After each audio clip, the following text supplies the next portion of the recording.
Assalamu алейкум туғандар, урматтуу достор. Кезектеги сатыла турган мына өзүңүздөр көрүнүп тургандай жаштардын жүрөгү оорусу болгон BMW үлгүсүндөгү Самурай сатылат достор. Машина Ош шаарында турат.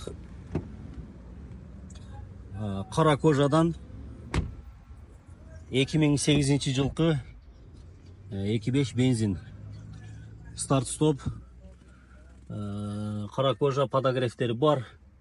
Бардыгы бар достор. Люк дагы бар. 2008 жылкы 2.5 объемдо BMW Самурай достор сиздердин. Бардык абалы жакшы, аласыздар, айдайсыздар. Болду. Ош шаарында турабыз. Мен телефон номерин албетте видеого калтырып коем, байланышасыздар. $10.000 деп атат. Басын кеми бар албетте. Кемин сүйлөшөбүз.